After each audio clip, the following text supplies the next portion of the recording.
আমি এখন চলে এসেছি ছাদে। এখানে আমি মাটিটা তৈরি করে নিয়েছি।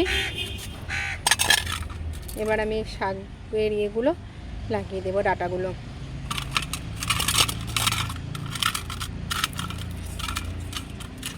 এই জন্য এটা খুলে নেব। প্রথমে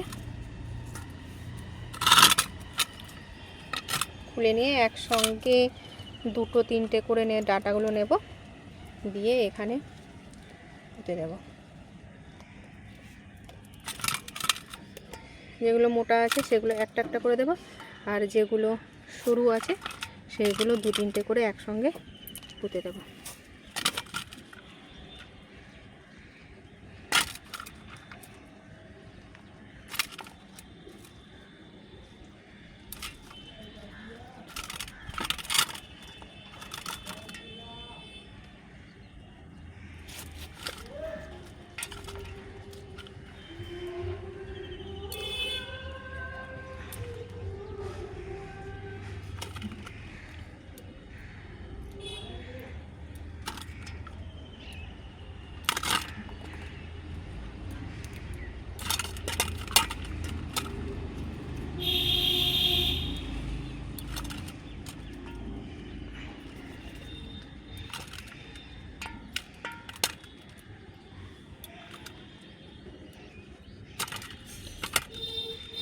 এর আগে যে ডাঁটাগুলো পুঁতেছিলাম সেখান থেকে শাকগুলো, কলমি শাকগুলো বেশ বড় হয়েছে, সেগুলো আমি দেখাচ্ছি। তো এগুলো সবগুলোই প্রায় আমার পোতা হয়ে গেছে। আর এই যে এখানে কলমি শাকগুলো লাগিয়েছিলাম,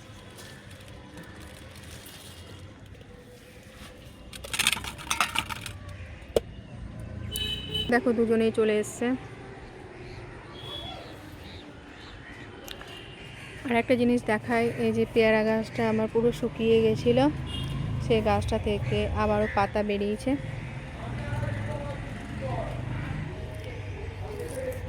এই যে এদিকে শুকনো ডালগুলো আছে, আর এখান থেকে পাতাগুলো বেরিয়েছে। তবে যে পেয়ারাগুলো, সেই পেয়ারাগুলো তো ঝরে গেছে, তবে গাছটা যে বেঁচে গেছে এটাই অনেকটা।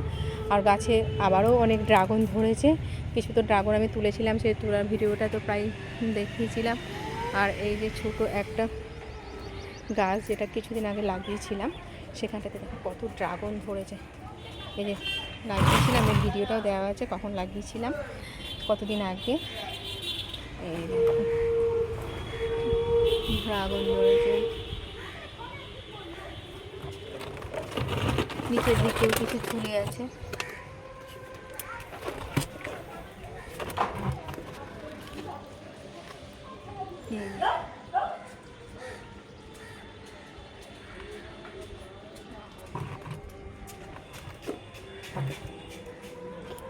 আর এই যে কলমি শাকগুলো লাগালাম, এগুলো তো মাটি ভেজা আছে, তাও আমি অল্প করে জল দিয়ে দেবো।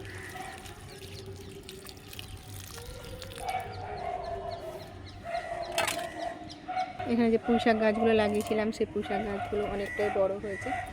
এটাকে আমি এদিক থেকে উপরের দিকে তুলে দিয়েছি।